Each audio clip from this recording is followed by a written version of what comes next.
What's more terrifying than a serial killer? A serial killer who knows how to hide in plain sight. A man who studied the mistakes of others and used them to vanish into the shadows. Today we're diving into the mind of Israel Keyes, one of the most methodical and terrifying serial killers the FBI has ever investigated.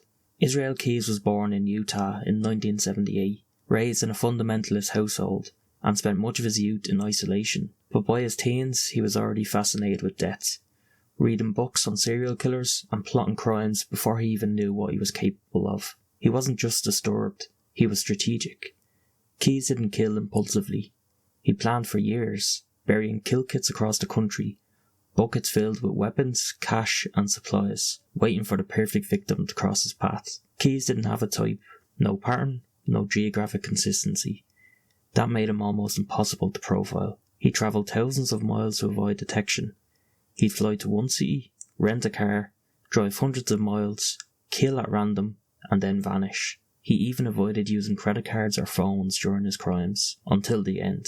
The FBI said he was the most meticulous criminal they'd ever seen. In 2012, 18-year-old Samantha Koenig disappeared from a coffee kiosk in Anchorage, Alaska. Surveillance footage would later show a masked man abducting her at gunpoint. Keyes held Samantha captive for days. Even after her death, he staged photos with the body to mislead investigators and demand a ransom. But it was his use for a debit card and his trail across the southwest that would finally lead authorities to him. He was arrested in the parking lot of the Cotton Patch Cafe in Lufkin, Texas, on the morning of the 13th of March 2012. Investigators had been on the lookout for his car, which had out-of-state plates and had been used at a number of ATMs with Samantha Koenig's credit card. The actual reason for pulling him over was driving slightly over the speed limit, where they then found Koenig's credit card and phone in the car. He was extradited to Alaska and eventually confessed to Koenig's murder. Keyes would go on to confess to at least 11 murders, but refused to give all the names and locations. He met with investigators a handful of times throughout the year, where he spoke with chilling calmness, describing his crimes like he was recounting a grocery list. He stated his wish to be executed within the year, and cooperated to an extent with the police in return for them keeping his name out of the media, stating he didn't want his children to be negatively affected with the details of his crimes being reported to the public. We'll go through all of these interviews now, highlighting the important moments. Didn't sleep much last night. No, not that. These are good workout apparently. I had muscles sore this morning I didn't even know I had. Really? Which muscles? Geez, that's a good thing you didn't get a full on. Just reminds me of like those late night infomercials that used to sell those machines that shock your abs and stuff. Oh. It's like that one. You have one? You bought one of them? No, Kimberly did. Oh, okay. But I tried it once just for a little bit. You get ripped from it? No. Oh, Rip, so you weren't too taken with the machine, basically? No, oh, the ab Yeah. shocker things? Yeah, those things are like freaking fingernails on a chalkboard. I'd be so disengaged. Okay, well, Israel, we're run through the same stuff that we do every time. We're running tape here just so we make sure we get all the facts straight. So, All right. I just want to confirm we didn't interrupt a meeting with your attorney when we picked you up here in No. court today, right? Or at the jail today, I'm sorry. No. Okay. And you're here voluntarily, right? Yes. Okay. You understand that we can't talk about anything to do with the case involving Samantha Koenig. If you do start talking about that stuff, then we'll have to stop the interview and we'll have to take you back to the jail. Do you understand that? Yes. Okay. I'm going to run through your Miranda rights here. I know we've been through them before, but we're going to run through them one more time. Before we ask any questions, you must understand your rights. You have the right to remain silent. Anything you say can be used against you in court. You have the right to talk to a lawyer for advice before we ask you questions. You have the right to have a lawyer with you during questioning. If you cannot afford a lawyer, one will be appointed for you before any questioning if you wish. If you decide to answer questions now without a lawyer present, you have the right to stop answering at any time. Do you understand these rights as I've explained them to you? Yes. And with that explanation in mind, are you willing to waive your rights and speak with us today? Yes. One other thing, you've got standby counsel appointed in this particular matter. I believe it's Rich Kurtner. Yes. And it may also be Jacqueline Walsh. I'm not 100% sure of that, but be that as it may, do you want either of those attorneys present today? No. If you ever find yourself in an interrogation, under no circumstances should you ever speak to the police without legal counsel present, especially if you're innocent, as you may accidentally verify an incriminating piece of evidence that makes you look guilty. Of course, that doesn't apply to Israel Keyes, as he's already made it clear he wants to be executed. That stunt yesterday in the courtroom did not go over well. With who? Well, with a lot of folks, not the least of which were the prosecutors. And that was the delay, actually, getting in here, is we knew you had some legal questions, and so we reached out for him to say, hey, Israel says he's got some questions. Are you guys available to speak to him? And, The stunt they're referring to here was an escape attempt the previous day during a routine hearing in court. Keyes had picked his handcuffs using wood shavings from a pencil and tried to flee, but was tased by the US Marshals and put back in handcuffs. I couldn't even get one. One of them was in court, and the other one said, basically, what the fuck, after yesterday. So they didn't think that was too funny. Why are they afraid I'd actually get away? That would be embarrassing for them, I guess. No, it's. I don't think that they were looking at it from that perspective. Lawyers just don't like excitement. That's all it is. Right, but I mean, even still, from their perspective, I mean, come on, let's face it. Yeah, what happened yesterday? Ooh, I'm a bad guy. I tried to escape, but let's be honest. Nobody really thought I was a good guy before that, so it's not like being escaping suddenly makes me untrustworthy. I was kind of untrustworthy before that, so. At least you have the perspective of, have an unrealistic perspective of. Yeah, I'm not, and obviously, I think you probably especially know that I'm not going to get another opportunity like that, at least not within my lifetime. So. I think one of their concerns, and I think we all share it, is that yesterday's actions, regardless of why you took them, are just going to create new hurdles for them from the standpoint of, I mean, literally they had something, I really think it was just about agreed to. It may have even been agreed to, and I just don't know it. But like I said, we saw a draft version of the letter that had, I think, everything that you discussed or wanted. So they had achieved that, and then that stuff yesterday has now endangered that. In addition, I think they're concerned now that maybe you have a different agenda than what you've told us, because you were very specific. I don't want any media attention. This has created a bit of a frenzy. I gotta believe that your next court appearance is going to be standing. There's going to be There's probably going to be a lot of vigilantes guarding the door on that one. I'm afraid there's going to be, there was only a couple meet and greet people there yesterday. I'm afraid tomorrow's just going to have a fair amount more media people, unfortunately. And then arguably one of the probably biggest potential hurdles now is, we know you've indicated that you want to represent yourself on the things for which you're not charged, and this could be a huge hurdle now that didn't previously exist. Right. No, I get that, yeah. These are all things that all of us are thinking about, but to be honest, they're probably more focused on it than the rest of us. And you may not have thought about those things, but that's what they're mulling over. Right. No, I get that. I get what you're saying. And honestly, I really hadn't thought of it at all until you mentioned it. I was concerned about the media coverage, not really thinking about the effect it would have on the things we've discussed, thinking more about, that is my bottom line. I didn't want a bunch of press and didn't want a bunch of drama. And honestly, I could have lived with the drama as long as I had been successful in escaping, but since I didn't, now I'm like, man, I really wish I hadn't created all this drama.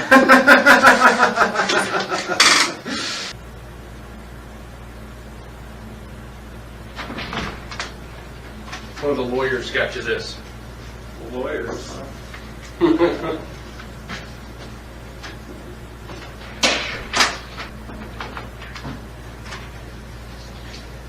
Israel, how you doing? All right. Hey, Israel, how you doing? All right.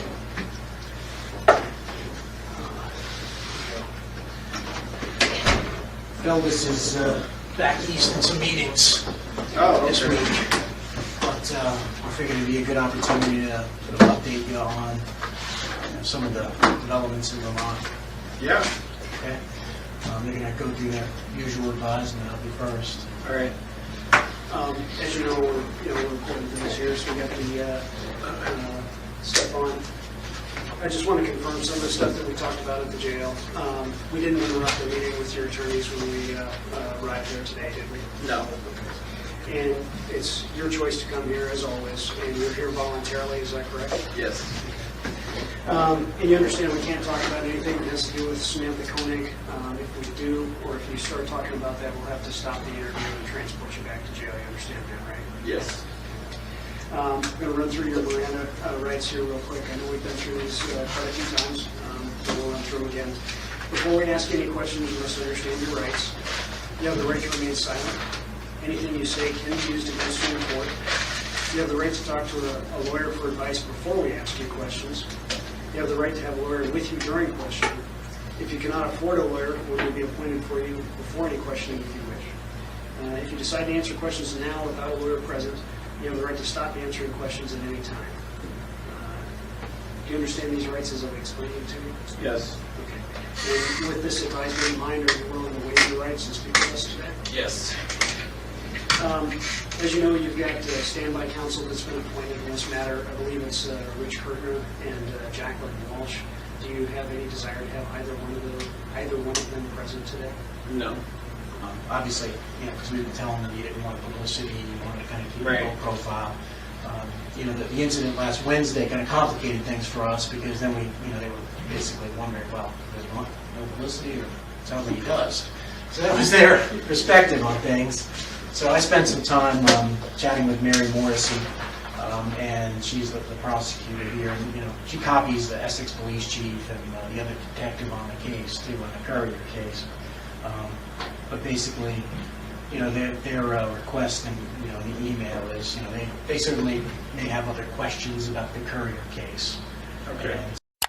The Courier case referred to here was a recent cold case involving the couple Bill and Lorraine Courier. It had taken place the previous summer in Vermont. The couple were reported missing on June 8th, and no trace of them had been found since.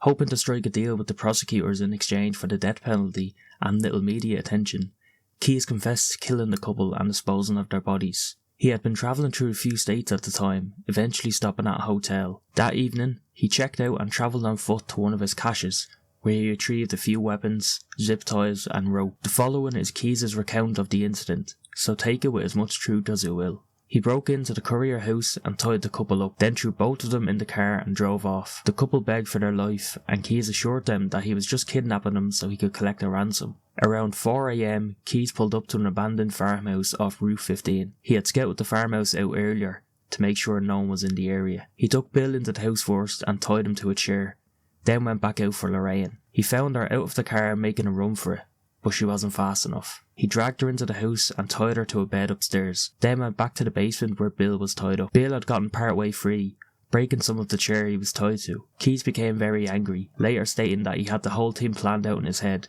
and it annoyed him that all wasn't going according to that plan. Keyes refused to say what his plans for Bill were, but investigators were sure he wanted to SA him. It took 2 hits with a shovel to knock Bill down, after which Keyes went back upstairs, but returned to the basement soon after when he heard Bill start shouting. He fired multiple shots at Bill, who was back on his feet at this point. It took several shots to get him back down, where he finally stopped breathing. Keyes went back upstairs, where he SA'd Lorraine twice. Then he brought Lorraine down to the basement and showed her Bill's body, before strangling her with a rope. The whole ordeal had taken 6 hours, longer than Keyes had planned, and the sun was now coming up. He had planned to burn the house down along with the bodies, but he didn't have time, so he stuffed them in a trash bag and left them in the basement, hoping that whoever bought the abandoned house would tear it down for him. That is indeed what happened. The house was bought and demolished, the remnants dumped in landfills.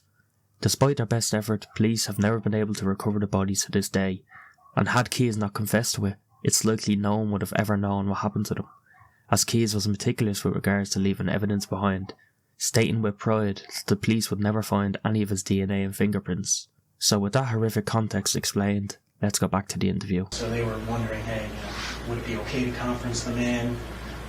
I said we could talk about that in a conference call tomorrow, as to what kind of questions they had for you. Really showing those probably yet, but basically this, after the incident last Wednesday, we were able to kind of go talk to them again and explain, I listened to your conversation with Jeff and Steve on Thursday, and it seemed clear that you're still on board with this sort of agreement. And I told that to them and say, look, this was just a sort of crime of opportunity, the escape thing, and he was serious about cooperating. So I confirmed that to them, and they confirmed today that they are they're still on board. If you want to see that, I'm happy to show it to you if you want. Sure. All right. Well, sounds like we're making progress. I think so. I think this is a great amount of progress where we are, and I think it's going to help us move the ball forward. Just to sort of reiterate, they basically said and agreed that they know it's important to you to sort of avoid media attention, that you don't want law enforcement identifying you in connection with the Courier matter, that they're prepared to do, and they're prepared to continue cooperating, and in exchange, you're agreeing to be truthful about other crimes and other bodies. And in here, they specifically mention the name of the victim in New York. Right, they want to know. Yeah, about that. So, as it says, I'm Kind of close to them. and I have a conference call tomorrow with them, and I'd like to be able to tell them that you're continuing to cooperate and provide that information. I do want to continue to cooperate. I'm having some issues as far as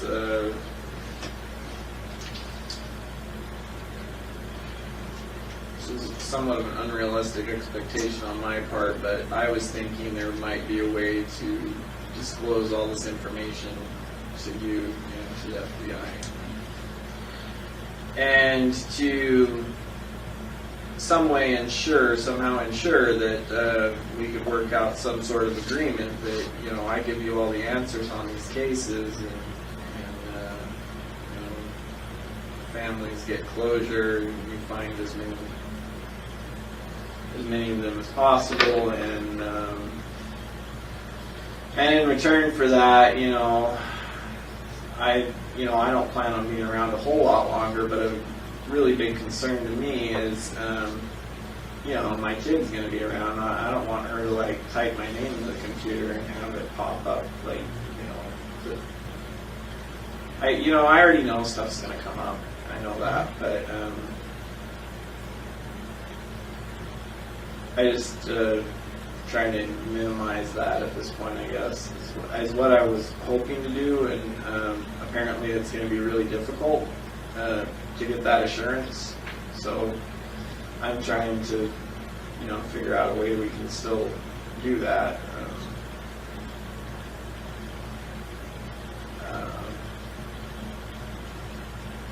I think there is, I have a few ideas on how we can work it out, but What are your ideas? well, I'm not sure if they're feasible yet. I've been talking to different people about it, from what can happen from a legal perspective. It's one thing to make assurances. That's great. I mean, if we get some of the stuff on the table for now, it helps us deal with the problems for right now. But down the road, that's what I'm concerned about. I'm not going to be around, which is fine. But that doesn't change the fact that just because I'm not connected with it right away, it could happen later. And so I'm trying to, I guess, maybe cover myself that way as much as possible and still get you what you need. Yeah. I think sort of the plan I've drafted up. This is sort of a good starting point. you're right. I mean, no one can guarantee you that you're never going to be connected to some of these things. What we can do to respond to some of this is create this sort of snowball effect of the jurisdictions. Right. And we started with Vermont. I mean, we know, even though we gave Vermont the information up front, we know it's possible. Right. Because we just did it. And it will be even, we're in a better position in other jurisdictions when we go to them and say, all right, look, we've got Vermont down, we've got a body in New York, you either get on board or we're not going to play with you. Right. It creates this snowball effect with momentum, and no one's going to try to get in the way of that. So, I mean, you know, sort of the plan we sort of lined out for you. It's my hope that that's something we can use as a model. We use Vermont as a model, and now it's certainly working. We're taking a big step in Vermont, saying, all right, you know what, you guys, obviously, it's keys you're solving, at least the courier's crime, and we're going to defer to Alaska, and we're going to give you what you need, but in return, you know, we're not going to say anything. We're going to keep things under the radar. We're not going to link it publicly. We're not going to make a splash in the media, which I think is, I mean, as far as law enforcement guarantees or assurances, it's as good as it gets. So, but in order to kind of keep, I think, Vermont on board, it certainly would be nice to kind of say, all right, you know, based upon your letter, we also got X, the name of a victim, the location of the body. And, you know, we already have their assurance about the courier matter. You don't have to worry about what's happening with that, because that's all tied up in this, and we could do the same thing with the New York thing. Right. Where are they at with the? I mean, did they find the bodies yet? Or? I think it's like a football field with the stuff they're going through. They're making progress, but it's just It could still be like a couple weeks or something. yeah, it definitely. They're not going to stop. This is, you know, Tenacious. one of the best analogies I've heard for it is it's more like an archaeological dig than it is just going through and kind of tossing things Right. until you find what you think you're looking for. Yeah, that's a lot of trouble to go through. I almost feel guilty. Costing the taxpayers a lot of money to find them. But I just kept my mouth shut. But that's how committed the FBI No, I is. understand. They, you know. It is what Well, we it do. sounds like they've got it. They've got the area. They just got to find it now. My concern, the problem is nowadays, the more stuff my name is attached to, the more likely it is that somebody's going to try to do some kind of stupid frickin' TV special, or you know how it is nowadays, like with all this true crime bullshit that people are obsessed with, and that's I'm not even so concerned at this point about because so far I feel like we have been able to work within the guidelines of what we both said we would. But I am concerned about that, about someone connecting the dots on this, and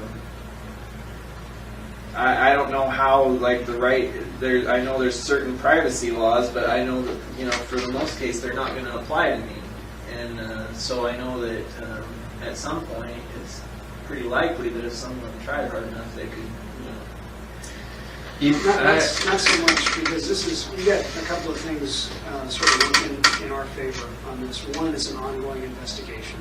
Right. And so that right there is going to limit the amount of information that's going to be released. And two, it's an ongoing federal investigation.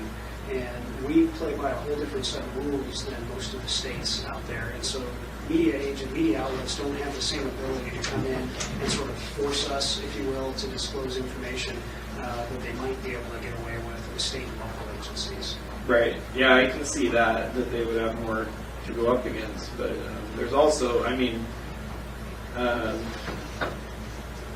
if I'm dead, then the investigation from the federal government's point of view is pretty much closed. Not necessarily. We're going to do what we need to do to tie up the loose ends.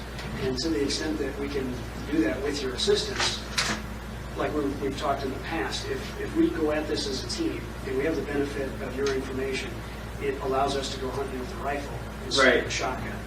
At some point in time, your choice may be the reality. Could be that Laney and everybody else knows what you did based on what you said you did. Lainey is Israel Key's daughter, who was a young child at the time and wouldn't find out what her father did until many years later. Or everybody else, including Lainey, gets to see the fiasco and the media frenzy that is created by law enforcement trying to figure out what Speculation. speculating what you did. Because I told you, on the one trip that we looked at, surrounded New York, we have 10 viable, people that are missing that we know of. Those are just the ones that are still reported that way. And so if we have to, and we know you didn't do that, but that's what we're looking at in each one of these Right. trips is we're faced with, if you don't tell us, our options are to be public with that agency because we can't ask questions Right. and not expect questions in return. And so we're really living up to our end of the bargain. And because at this point in the investigation, if you weren't cooperating with us, this would already have been happening, and the media frenzy would be crazy with us trying to figure it out. Because we do have enough information on your trips, at least, to do police work. Right. Not that we're going to come, like you don't think we're No, going to find I- anything out, but yeah. we have to try. And so, I know that's tough for you to think about in the future, is that the reality may be that one's worse than the other, obviously. Right. So, Especially the one in New York. I mean, because the only reason we're not just showing you a picture here is these guys in the FBI have been incredibly restrained about asking that part of the country for assistance. Because if they ask that part of the country for assistance, the immediate response is going to be, well, what do you have? What do you have? And so that's the reason we're not sitting here throwing, pictures in front of you and going to you first, because we understand you're cooperating with us. Vermont understands it, and that's why they're on board. And we just like to continue that effort instead of, having this whole media frenzy too. Right. Frankly. And with respect to Lainey, I mean, there is that whole frenzy that's going to be created. If things slow down, I think. We touched on this last time, is that there may be some benefit at the end of this to, the media says that Israel Keyes killed 40 people, which, based upon some wild speculation, as opposed to he killed 10 and then also gave closure to those families as his sort of last effort. And I know that doesn't matter to you. It may matter to her.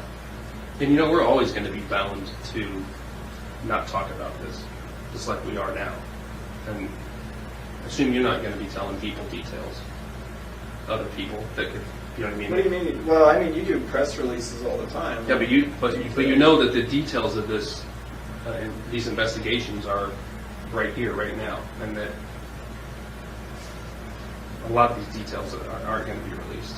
Like I say, I would have preferred to wait until they find the bodies in Vermont, but it sounds like that could be a while. So I guess as long as we have that letter from them, then as soon as I have a chance to look it over, or have other people look it over, then we can move on to the New York trip. That you guys already have, I'm sure, quite a bit of information on it. So probably have more than I remember at this point. So, except certain details. So. And we could have those too, and so we're just sort of holding that in abeyance while Yeah, we I continue. understand. So that's the only reason. So just so I'm clear, I can tell Vermont tomorrow on this conference call that you appreciate their letter and you intend to go forward with this. Yeah. Yeah. So it's reasonable you want I, to talk to I, some people about yeah, especially on the New York case, because I've already given you so much information on it. We can't really stop on that one now. So. Okay. One thing that might be helpful, and I don't think this is sort of giving away anything, so we just start thinking along those terms. Kevin is back east at sort of a meeting of criminal chiefs, and It certainly would be nice for him to start networking whatever criminal chief he needs to in terms of the New York thing. Now, again, I don't think that gives away anything. You just told us the body is in New York. We want to start striking up relationships with whatever criminal chief he needs to talk to, or will need to talk to about the New York thing, because you've already said you've committed. Yeah, but I mean, I don't want to give out any more information on it. I mean, I understand his point of view, but it's, like I say, it's still, frankly, that's going to be too much at this point. I don't want to go there yet.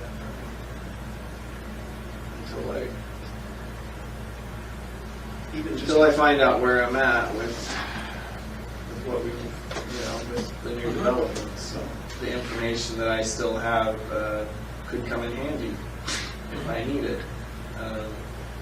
And if I give it out now, I don't think I'll need it in that respect, but you never know. I don't know what's going to happen, and if I give it all out now, particularly anything about Washington, that could seriously compromise my options, future options. Like I say, I feel like I've already given all the information they need, but if they want more, that's fine. I think they had some follow-up about what the house looked like and things like that, they're just dealing with some administrative issues on their end, and they're trying to release the house to the family, and trying to get rid of the house, and they're not going to keep it the way it was, and they just want to make sure they document everything that they need to. Right. Okay. Given that they have this assurance, I don't think it's a problem, but that's up to you. Maybe they don't have much, but I'm going to talk to you about that tomorrow. Yeah, that's fine. And I can say if you can forward that, I imagine very shortly I'll have a chance to talk to them about it. Yeah. That's fine.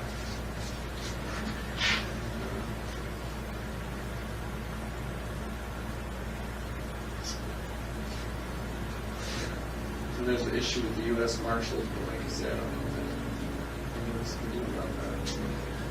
I don't know, security is a difficult thing. It kind of basically tells them mind their own business when it comes to security. Right. So it's usually that kind of thing. I mean, I don't know. It's a difficult situation given what happened.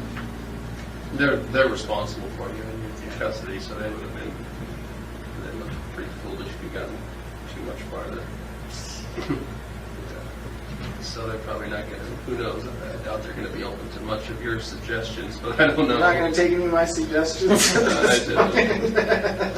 Yeah. My suggestions seem to hold less and less water lately. So. I'm sure they're very polite about it, though. Yeah. They all seemed quite highly amused last time I was at the courthouse.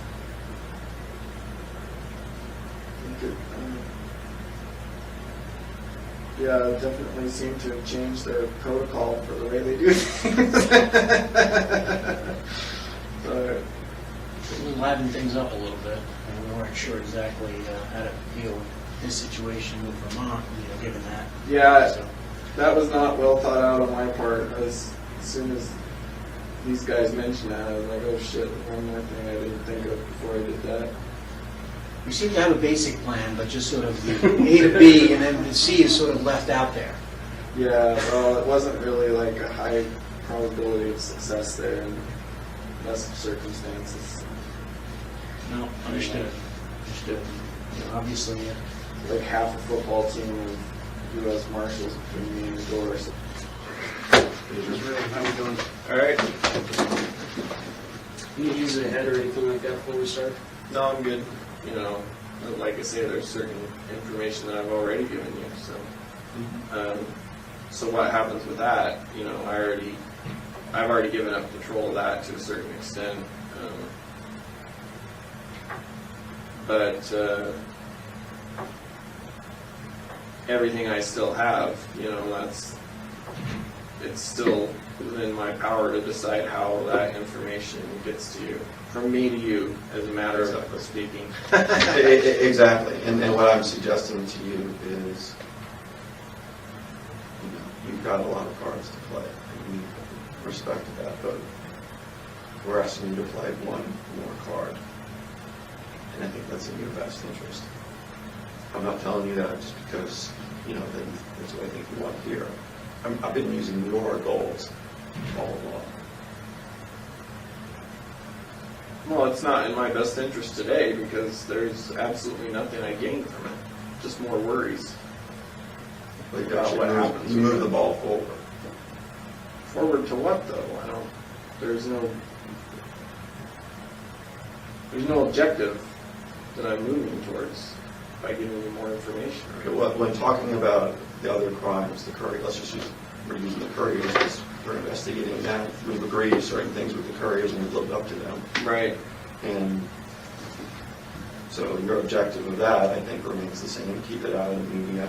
Right. And then charge you. So we're trying to further those objectives. I mean, that's only one of the objectives. I think we're mutually trying. But that's an indefinite objective. The couriers, that's essentially a closed case. I've given you all the Right. information you need on it, and I'll continue to give you any information you need. And if it ever goes to me being indicted for it, then I'll probably, plead guilty to everything. And so that's, you achieved your objective in that. And I got some things out of it. So it's a closed issue. But anything else we discuss beyond that, then that's objectives. My objectives are hazy at best. I don't really have any objectives. It's like, I have concerns about it, but until I decide whether those concerns are legitimate or whether I have anything else I want to get out of that information, then there's no reason for me to talk about it. Especially not at this point, because really, in the scope of the situation that I'm in, not really that much time has gone by. I still don't even have answers on stuff that we were talking about months ago. That's me. I don't have those answers yet. I don't have them. Well, what do you want to talk about today?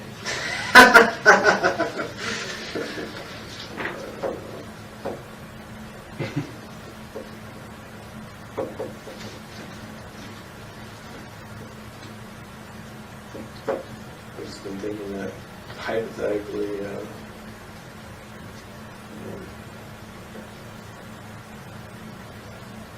best route for me to give you all the information you need might be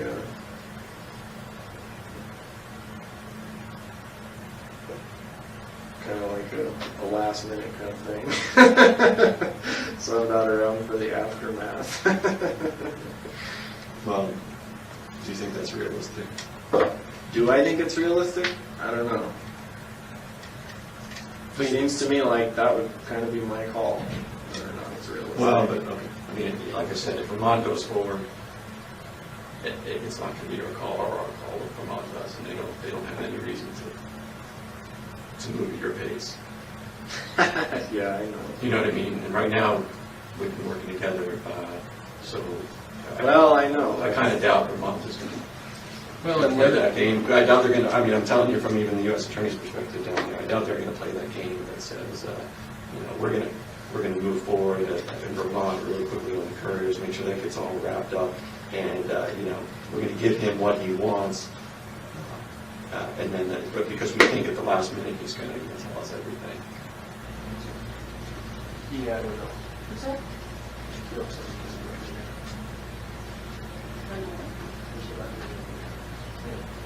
Yeah, it's on. It's on. Morning, Israel. Morning. How you doing? See All right. Wednesdays, all right? Sit around. I just wanted to let you know, I know you weren't real concerned about the boat, but I told you when you left last time that I had a video list of what was actually taken from the boat. All right. And what they do is they print out a receipt. They don't have the actual receipt. This is just an internal document, but I can show you on here what they took. Total of 19 items seized, but some of those are swaps. They're not actual things. Right. So, unknown materials, these I'm assuming assuming were like pieces of thing, or like stains that may have been blood or something like that they checked us and stuff, because that's based on where they were taken from the injured area. Fibers and fragments, same kind of thing. I don't know what that is. I can ask about that. Ball of unknown material. My guess is They it's don't know what probably it is hair. either. Hopefully the lab will know. That's why you call it a ball of unknown material. Maybe you could shed some light on that if you know. Do you know what the ball of unknown material I'd is? like to see it. They had possible bone fragment and other material twice. Down here, 2 different things were taken.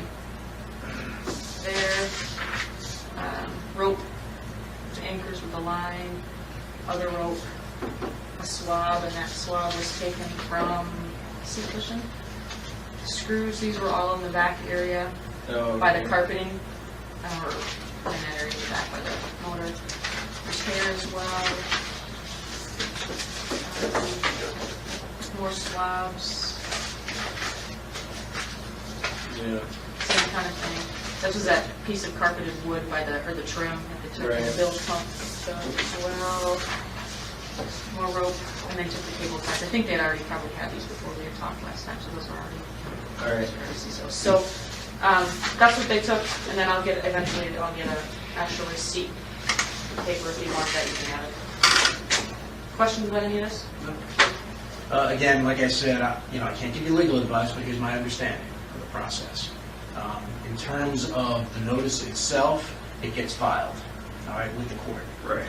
After it gets filed with the court, then, obviously you're free to plead guilty in your main case or go to trial, or the courier case, whatever you want. Right. And then, let's assume we're talking about the courier case, there would be a sentencing set. And at the sentencing, I think there would be, either, like I said, there's an option to both sides agree to do a judge sentencing or a jury sentencing. And then that would go to that. And then ultimately, the jury or the judge is the one who would have to impose the death penalty Right. or life in prison. Okay, so it goes to the judge or the jury sentencing, either one. At the sentencing, it's a public hearing. Yes. Either way, it has to be a public hearing. I think, most of it, now there's exceptions for public hearings where we conceal parts of them. And part of the methods we've used to kind of close portions of sentencings in the past is to apprise the court of cooperation efforts on behalf of the defendant. If we've got a legitimate law enforcement basis to close the public out, we can do that. Now, in order to do that, we have to, get approval from main justice. But, it's happened in the past. It's happened virtually in every case that I've had cooperators. And usually they don't want their cooperation known because it could endanger them. Right. They certainly don't want Okay. Yeah. Well, my concern is, like I said from the beginning, there's certain aspects of the things that I've done that I would prefer never became public. And from what I've been hearing lately, at something as serious as a death penalty hearing, they want to review all of the evidence before they make a decision, whether it's a You say jury they, or you a mean judge. jury. Okay. Jury or a judge.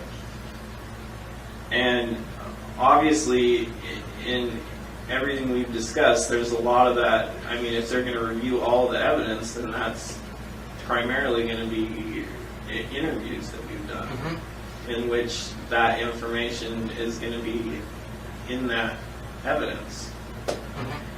And so if it's a public hearing, it's going to be, all that's going to become public, and that's exactly what I didn't want from the beginning. Certain aspects of this that, there's no way around it, but, as far as different things that were done with the bodies and the sexual assault stuff, that type of stuff, I just don't, I don't see, if that has to be part of the hearing, then we got to figure out something different. Now, in Okay. terms of what comes out in court, that was your other concern, right? Right. Well, And not that's- just what comes out in court, but I'm also concerned about the Conan case in that, it's a high-profile case up here, and what's going to happen is, as soon as it gets to the point where I plead to that, then all the media is going to want, it's going to be the same thing. They're all going to be clamoring for details, like what happened and all of that. So what efforts are going to be made to control that, if any, and I'm suggesting to you that we can come up with a global agreement which effectively limits what we put out in public in exchange for information about the other homicides. So if we don't put that out in a court of law in public, the media wouldn't learn of it.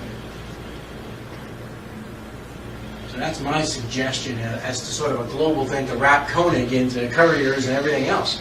I mean, obviously, Israel's expressed that he doesn't want to be dragged back to Vermont, which, we're trying to work with him on, and we're trying to work with Vermont on. It's become a little bit difficult because things have slowed down a little bit. We'd like to wrap that in and keep him here and keep him in one place, but we're going to need some sort of assurances for them that he's going to continue cooperating, and that's what Vermont has wanted. So, in order to kind of... I don't care about what comes out about the courier. I guess my point is, I can try and limit the information that comes out on all this other stuff, but if the details of the Conan case come out, it doesn't matter how many other details we suppress on the other crimes. And that's what I'm suggesting to you is sort of a global settlement where there's an agreement to only go into certain details of the Coney case and the Courier case. Even though you've told them about them, there's been no limitation on those. We now put limitations on those. And we put but that's what I want to make clear before we go any further on anything is to have something somewhat concrete in writing, saying that information isn't going to come out when the time comes, that I do plead guilty to the Koenig case or whatever happens. Whenever the next release of information to the public is, whatever else we've been working on becomes null and void if all of a sudden there's this flood of information about what happened in the Koenig case. And I've pled guilty to it, and then it doesn't matter. And in return, for not introducing that information, we'd want information about the other murders. I understand that. I don't care. Like all the other, anything else, it doesn't matter that much. What I would suggest is talk to Israel about a global settlement. Let me work. Let me see if we can, because I think definitely going to need counsel to understand, to know what the global settlement is. I'd like to work with them and see if we can come up with something everybody can agree to in a global settlement. That's what I'm working towards too. But I need some time to make it. No, I agree. I just need to know what the demands are, and that was the first time that's really, obviously it's not in the letter and the level of detail, and, I'm happy to work something out and try to get approval for what I'm suggesting. Obviously, what he wants, it seems to be, I want the death penalty imposed. Now, that's a catch-22 situation, you understand, because the more information the jury or judge has, the more likely it may be that they may impose that. All right? If we take that away, it may be less likely, but that's something, hey, I've told you, I don't really care what sentence you get, gets imposed upon you. You're the one who cares about it, but I'll be up front with you, if they don't have that level of detail, I think you probably would want to have, additional murders in there to justify the decision you want them to reach. It's sort of a quantity versus quality. Right, I understand that. I'm just saying, so they have all the numbers. That's fine. But that's the only thing they need those numbers for is the sentencing. Yeah, no, it would only come out at the sentencing, but we'd have to get something in return. Right now, we know about how many people you killed. That's pretty clear. That's not a problem. What we want is the information about those murders. And it could be, look, briefly, initially to protect your interests, to simply say, hey, I killed this person in this jurisdiction, kidnapped them from here. And, that would sort of satisfy our goals, and it would also satisfy your goals, I think, too. But, again, I think we both have to figure out what we want to get out of this. And it's possible to limit that information that's presented, I think, in a sentencing hearing. And again, I'd have to vet this up the chain, but, we can limit Courier, we can limit Koenig in exchange for the information about the other. So.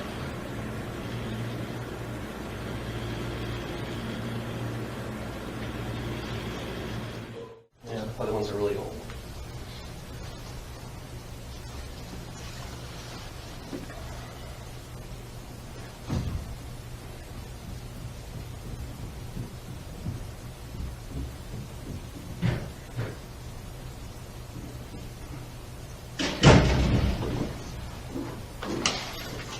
Sorry.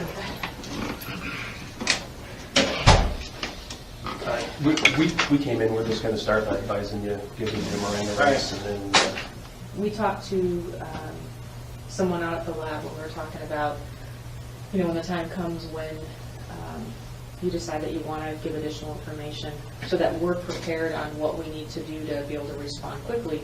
We asked about, what are the chances of, if there is someone that is, if there's a body at the bottom of the lake, what are the chances of that body still being intact 7 years later, or that kind of thing? What are we going to be looking for, and what do we need to have in place in order to be able to find that? And one of the things that they said, which might be of interest to you, is depending on how the body was put down there, it's possible that the body is actually very intact. If the body was just tied to something and dropped it to the bottom of the lake, there's definitely still going to be long bones and that kind of stuff. You won't have finger bones and that kind of stuff. There'll be femurs and long bones and that kind of thing. If the body was contained in something, even a bag of some sort, it's very possible that the body could still be intact, depending on the depth of the lake. All of that determines the kind of equipment that we would need in order to locate the body. And so, obviously not asking you for details about where and who and all that kind of stuff. But in terms of the Washington bodies, were they contained in something, or were they just tied to the milk jugs? I mean, is it something where we might possibly actually still get it intact? No. No? Okay. And that's helpful for them to know, because that's a whole different type of search that it would have to be done in different types of equipment. Let me just try to call them. We'll step out and try to call them. This is not answering this question. And do you, I guess, because I'm kind of getting a different vibe now, do you still envision in the future us working together to the point where we can get this information? Yeah, I don't see how we're going to get anything else done. I just, I mean, I know you're waiting for, whatever you're waiting for to find out, but yeah, I have concerns with current issues, but I can definitely foresee down the road there's going to be a lot more that can be resolved. okay. And that's good. By going about it in a different manner. Okay. Well, but that's good information, because we'll be able to pass that on if Yeah. you're still open and you're still. No, I haven't. My outlook on this, as far as the ultimate end result, hasn't really changed. I think we talked about before when we were asking about federal jurisdiction about guns. Yeah. Were either of those victims shot? No. No. Strangled?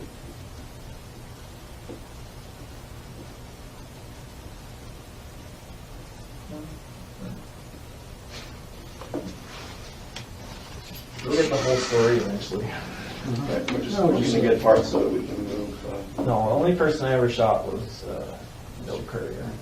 everybody else is trying to. Yeah. Or, I don't want to have the wrong impression, so everybody else was strangled or was there something else?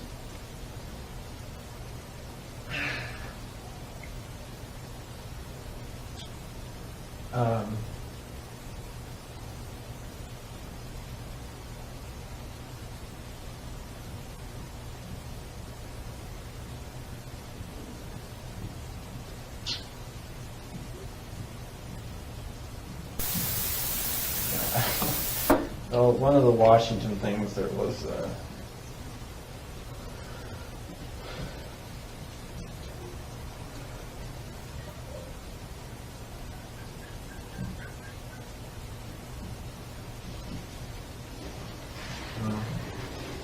doesn't matter.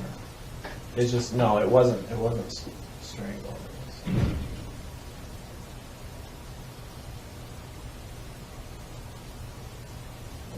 I hit somebody in the head. So. Did you mean to kill them or they died? Was there a struggle and you hit them and they died, or did you mean to kill them that way? No, I wasn't trying to kill him. I just took him out of action. I think we read that in one of those letters with the male female couple. Yeah. I saw it. Rich mentioned that they gave you all that stuff. So, I should have asked them to give me copies so I know which ones you have. We could go over that together, and you could fill in the blanks at some point in time. We'll go run the busy up You and gotta take a leak or anything before we get you that? I'm sorry. You're not gonna eat this? No, I'm good, thank you. You sure? Yeah, I'm sure.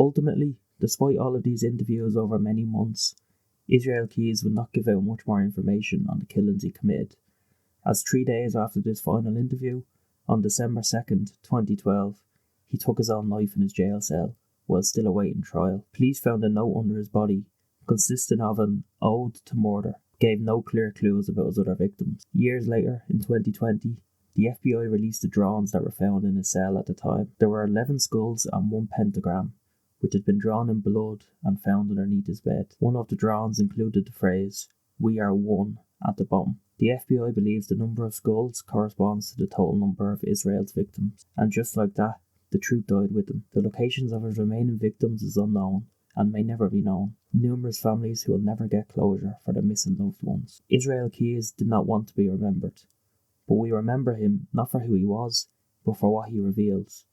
That sometimes the most dangerous monsters are the ones who don't stand out.